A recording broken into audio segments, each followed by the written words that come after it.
How's it going, people? Black guy from Georgia, 478, and I'm here to talk about Bound for Glory, TNA's biggest pay-per-view of the year. And first off, let me say this about the pay-per-view. I didn't watch it, and I hated it.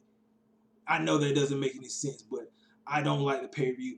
And this is why I hated it. I hated it because Vince McMahon, WWE, did not buy TNA. Yeah, I believe everything that Dave Meltzer says. I report every false story he puts out about TNA, and I believe it. So, me being the raging WWE fanboy that I am, I wanted Vince to buy TNA. Why?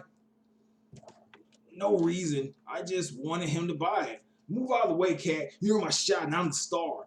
But I have no reason really why I wanted Vince to buy TNA, to add on to their library for some reason, to have more WWE content, and for WWE to be a monopoly. And look, I can't make up any really good reasons why I wanted TNA to be bought by WWE. I didn't listen to what Dizzy Carter said in numerous interviews about her saying she would never sell to Vince, so they'll automatically make it a false story.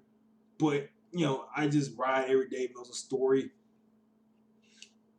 How's it going, people? Guy on the internet who doesn't like reviews, blah, blah, blah, blah. TNA Bound for Glory 2016. Let's talk about it, shall we? Look, I'm not going to get out here and lie and say this was the greatest pay-per-view of all time. This was just a pretty solid pay-per-view. Let's start off. That was one weird match, and I think you guys know the weird match I was talking. I have mixed feelings about the match. It starts off with dj.z defending his title against Trevor Lee, S Division Championship match. dj.z ends up winning with the DDZ, but Trevor Lee pulls out some impressive moves. Like, Trevor Lee, he's like one of my favorite wrestlers on the TNA roster and in wrestling. A cruiserweight who wrestles a very powerful, like, strong style. Like, mad wrestling, but he like throws people around like they aren't shit. Like, he hit this one move with the not sunset flip, but somersault backflip, whatever you want to call it, into a stalling German. But dj.z ends up, like I said, ends up winning with the DDZ. Pretty solid match. Then you had the Bound for Gold tournament. It was Rockstar Spud, Tyrus, Baron Dex, Basil Baraka, the Bromans, Shira, Grado, who got thrown out like a piece of trash, and the crowd kind of was pissed off about that. I say Eli Drake. Anyway, 10 people, I forgot their names or whatever. Eli Drake winning this Bound for Gold match, and I think that's a smart decision. Eli Drake has money written all over himself. He wins the match by tossing out Tyrus and Jesse Goddard at the same time. Jesse was trying to toss out Tyrus, and Eli Drake was doing that thing he usually does in like these type of matches where he gets knocked out but he's still hanging on by the edge of his feet or whatever on the ropes. He gets back in and pushes both Jesse and Tyrus over. Eli Drake, future heavyweight champion, I can do that. That's something I can get behind TNA. Because Eli Drake, he can talk on the mic. He does pretty good wrestling in the ring. He's another one of those guys that is a complete package. Then you had Moose versus Mike Bennett. Moose ends up winning this match using the Game Breaker after he hits the Go to Hell. I'm tempted to say this was the best match of the night. Both of these guys put on excellent performances. Even Mike Bennett pulled out something I don't think I've ever seen him do. A sunset flip up the top rope. And I know you're going to say, I've seen sunset flips before. Everybody knows sunset. Yeah, but Mike Bennett's character and Mike Bennett, how he I don't think in Ring War he did sunset flips on the top rope. And I know he's a heel. He's not supposed to. I guess what they were trying to say was that this match was so vital to him that he was putting out new moves. Moose just look like a complete fucking beast. Just like the power game and everything like that. there was another good spot where they had in this match where Moose tried to go for that step up springboard crossbody he does, but and I think they called it the Moose crossing, but Bennett turned into a cutter. That was pretty cool, but in the end, like I said, Moose ends up winning this match. Then you had the Grand Championship final, so it was supposed to be Erin versus Drew Galloway, but due to injury, and Drew Galloway, he wrestled all around the world. I don't even know where he got injured. Maybe it was PWG, maybe it was ICW, or it could have been Evolve. It could have been anywhere, but he got injured, and I think I don't know if I heard this correctly.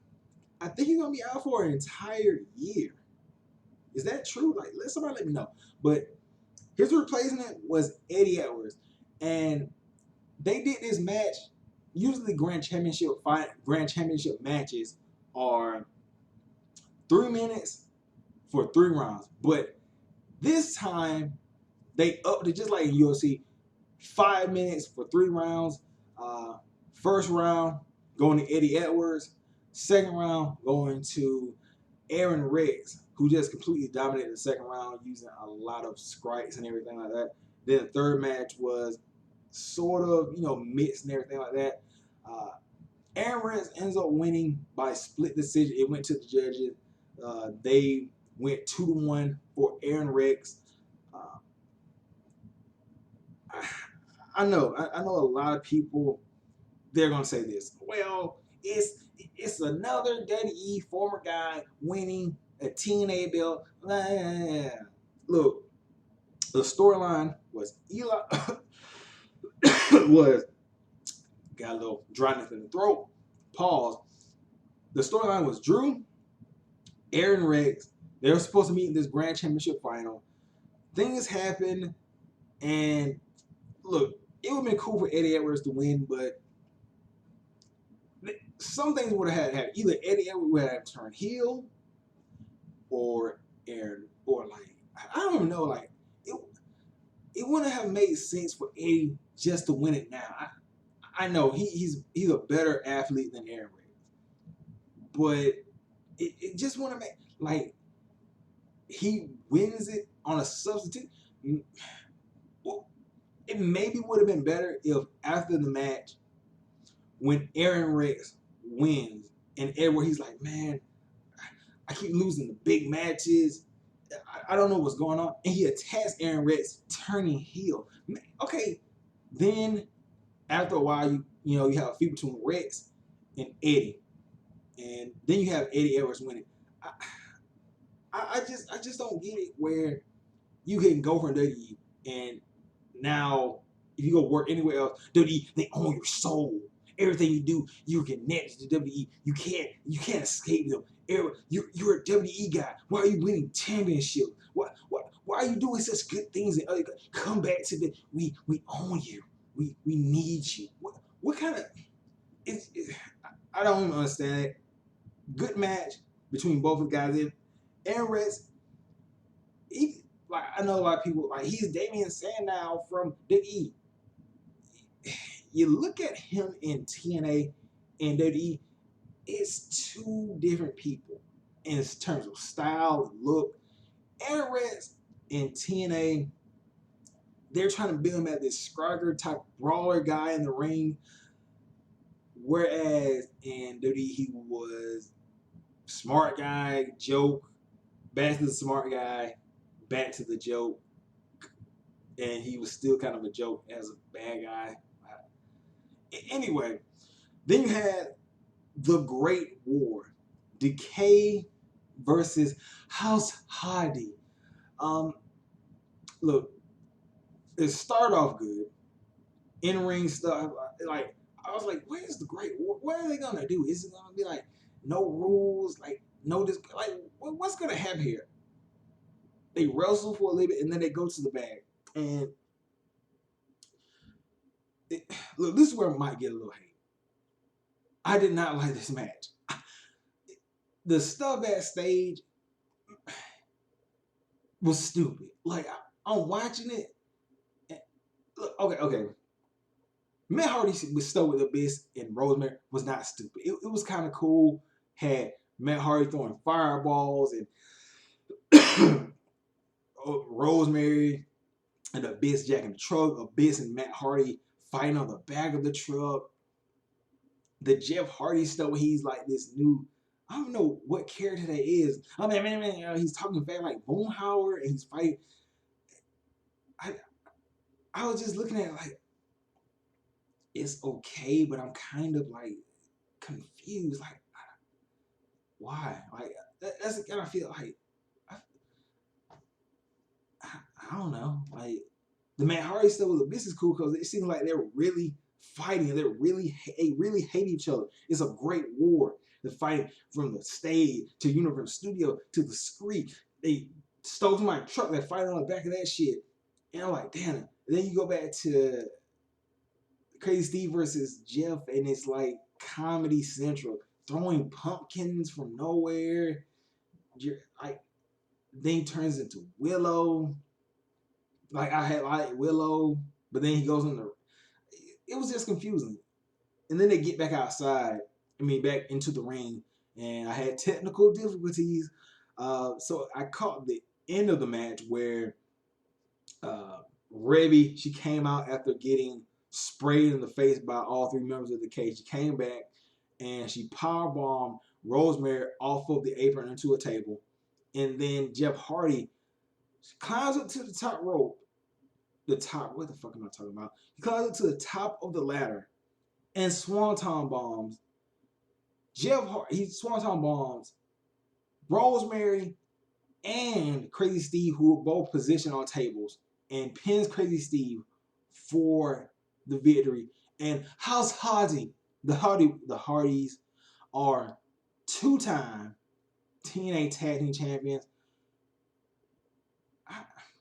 Again, I would have thought maybe Brown would have came out or something would have happened, but I guess that would have meant too much for the Great War in the match. I still don't know how to feel about Decay losing the title. Like, I understand manager, it was momentum, and that's probably why they won them. But damn, I mean, does it? I'm not gonna say it doesn't cut the momentum of Decay short because they can still come back with belts or whatever. But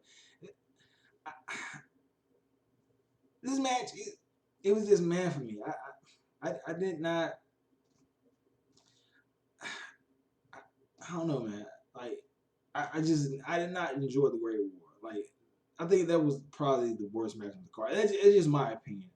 Then you had Gail Kim versus Maria, and Gail Kim comes out, and then Maria's pull the same stick she does from the last pay per view, I guess. He's like, my hand's still broken, I can't wrestle. And then Alex like, yeah, the doctor said you can wrestle, your hand's not broken.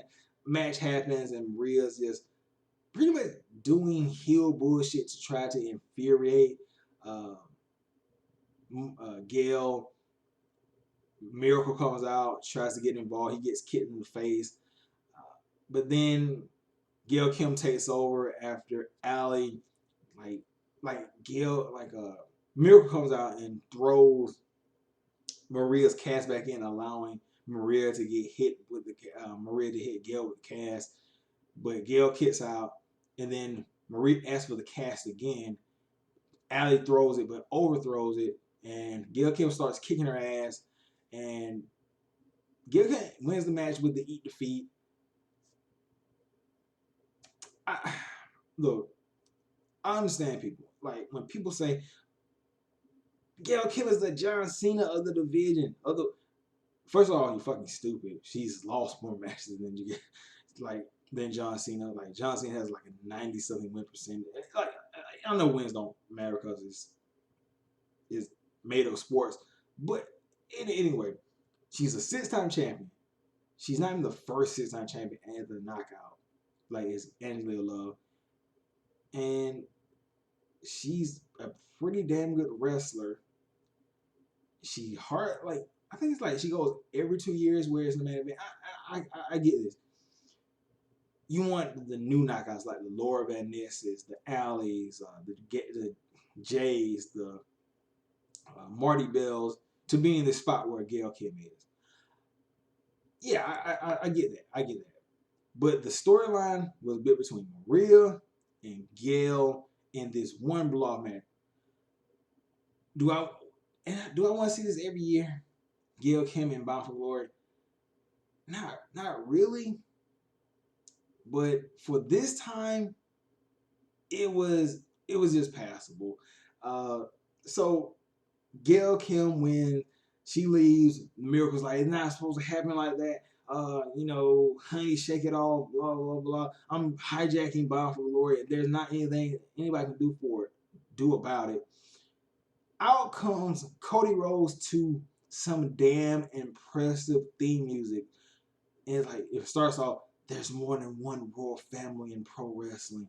Then it goes into this awesome music. He comes out with his wife, Brandy Rhodes.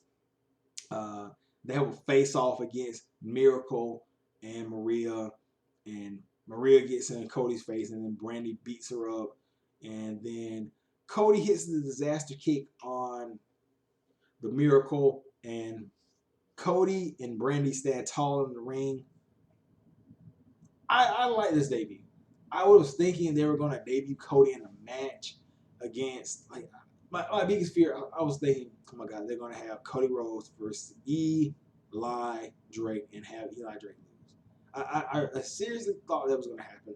But this was a good teaser for Cody Rhodes, especially with the tapings coming up. So you saw Cody Rhodes on the pay-per-view. You have to wait to see him wrestle on television. Then you had Bobby Lashley defeating EC3 with a top rope spear. Well, second rope spear. Like, EC3 was trying to hit Lashley with a second rope 1%. Lashley pushes him off and jumps, just completely Superman. It just jumps off of the second rope and spears EC3, winning. Now, Lashley, another one. Dominant performance. Like, it's really building the credibility of Lashley. Sorry, I had to take tops because I forgot to get a water or whatever. But Lashley, it's gonna mean something when somebody beats this guy, because it's not like other Rebel Company where he loses the belt on like big pay-per-view events or like miracles happen. No, he's a legit beast, and something's drastic or somebody have a really outstanding performance to beat this guy, or it's gonna be some kind of douchebag heel tactic or whatever. But it's got to be something major to beat Lashley, and I really like how they're building Lashley as just this real demonstrative, destructive force. Like, EC3 gave it all he had. Like, EC3 pulled out moves I haven't seen him pull off. Like, I remember back in the day, or a while ago, they were saying EC3 can't wrestle. He's not a good wrestler. He's playing a heel character. He couldn't bust out all of his maneuvers that he has as a heel. I know WWE, like, Seth Rollins' heel, he pulls out the high spots and whatever. It wouldn't work for EC3's character. It would not. EC3 now, as a face, he's pulling out his best moves. The frog splash and the triple German suplexes. EC3 put on a hell of a show.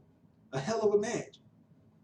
But Lashley, they're putting Lashley on another level as a wrestler and a dominant champion. Like, I don't think in the industry right now, you can't name a more dominant champion. If you say Nakamura, you're first of all, you're a fucking liar, because it's a developmental brand. Second of all, Nakamura hasn't defended the belt, and he won the match in a hard-fought victory against Samoa Joe. That's not dominant. He was pushed to his limits. AJ Styles is not a dominant champion.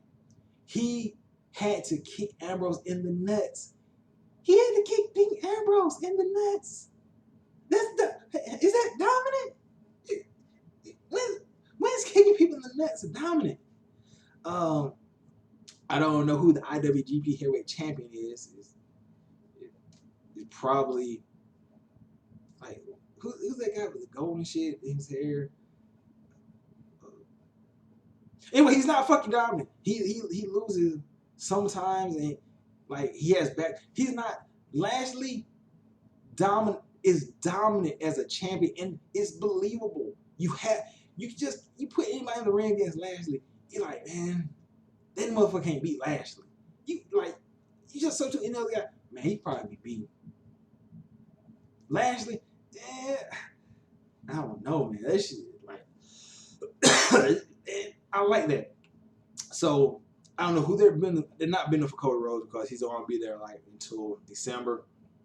Not unless they do like some kind of cross brand where Cody takes the, but I don't think they're gonna do that. So the question is, who's gonna beat Lashley? It could be Eli Drake, but something tells me with how, like when you win for gold, you have to tell the champion 7 days in advance. It's got to be like what face is gonna beat Lashley? Like even if they brought in Alberto Del Rio and Patrol, I don't even think that. Like I just can't see anybody on the roster face, not even throwing heels, that can just take the title from Lashley. It's gonna be something screwy, or Lashley is just that guy at the moment. He's talking trash, backing up the trash, and hurting people, and finding ways to win. Like last time, he choked somebody out. He speared somebody. Then he choked him out. He won by submission. This time, off the top rope spear. Lashley, I just can't say more about Lashley because he's a champion you can get behind. He's a proud champion. Anyway, I'm gonna get out of here. Tell me what you got thought about Bound for Glory. Did you like it? Did you hate it? Good show. I just did not like the Great War. It wasn't my cup of tea. I was just watching it like I don't get it. Like the spot from Jeff Hardy off the top of the ladder, fucking cool. But the backstage shit, I was just watching like, whatever. That's just how I felt. Not saying it wasn't entertaining. It just was weird, man. Like, I didn't care for it. Anyway, tell me what you got thought. Like I said, did you like it? Did you hate it? And what are you looking forward to with the TNA tapings? What are you looking forward to happening? Anyway, I'll catch you guys later. Peace out.